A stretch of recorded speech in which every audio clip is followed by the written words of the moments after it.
Very good morning বন্ধুরা, কেমন আছো তোমরা সবাই? আশা করছি সবাই ভীষণ ভালো আছো, আমরাও কিন্তু খুব ভালো আছি। তো সুন্দর একটা সকাল নিয়ে সুন্দর একটা ব্লগ তোমাদের শেয়ার করছি, তোমরা অবশ্যই ব্লগটা দেখো, আশা করি তোমাদের ভালো লাগবে। আর যদি ভালো লাগে তাহলে আমার পাশে থেকো, আমাকে সাপোর্ট করো। তো চলো দেখো, সকালবেলা আমার স্নান টান করা কমপ্লিট হয়ে গেছে, পূজা দিয়ে সোজা চলে এসেছি রান্নাঘরে। আর আমার একটা অভ্যাস কি বলো তো, সকালবেলা আমি খালি পেটে জল খাই, কিন্তু জল খেতে এসে দেখি, চলো তোমাদের দেখাই, এসে দেখছি সূর্য মামা মনে হচ্ছে উল্টা দিকে উঠেছে। কেন বলো তো? দেখো নিজের হাতেই প্রমাণটা দেখো তোমরা। দেখছি বরমশাই কি করছে বলো তো, এই যে দেখো পাউরুটি সেকছে, এটা নাকি বাটার দিয়ে খাবে, আর হচ্ছে লাল চা, দেখতে পাচ্ছো? তো যাই হোক, আমার একটু প্রেশারটা কমে গেল, তো ভাবলাম যে চলো তোমাদের এটা একটু ভিডিও ক্যাপচার করে তোমাদের সাথে শেয়ার করি। তো চলো দেখো পাউরুটিগুলো সেঁকে নিচ্ছে, আর এদিকে দেখো দুধ জাল করছে। ইস, এভাবে যদি বসে বসে কেউ খাওয়াতো কয়েকটা দিন, মানে কি যে শান্তি পেতাম, কি যে বলবো তোমাদের।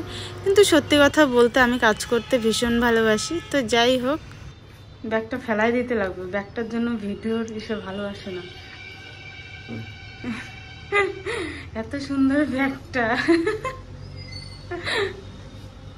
কত সুন্দর পরিষ্কার। হ্যাঁ, এটা তেল কাজটা হয়ে গেছে, এটা ফেলাই দিতে লাগবে।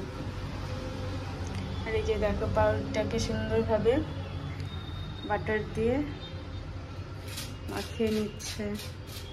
আমি তো জানি না এইভাবে মাখতে লাগে, যে এনার থেকে শিখছি কিভাবে মাখতে লাগে, একদম সফট করে। কিছু বলো, চুপচাপ খালি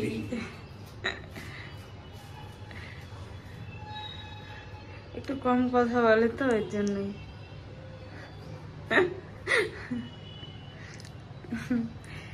পাউরুটির উপরে আবার কি দিবা বলো, কি দিবা এর মধ্যে? চিনি না লবণ? দিলেই হইলো। একটু চিনি দিবা, লবণ দিবা, লঙ্কার গুঁড়া দিবা। না, চিনি দিয়েই ভাল লাগে, লঙ্কার গুঁড়াটা এমনি একটু মজা করার জন্য বললাম, বুঝলা? হ্যাঁ। তো দেখো কার কার এরকম সৌভাগ্য, বরের হাতে বানানো সকালবেলা। তো চিনি দিয়েই ভাল লাগে। তো চলো খেয়ে নিই।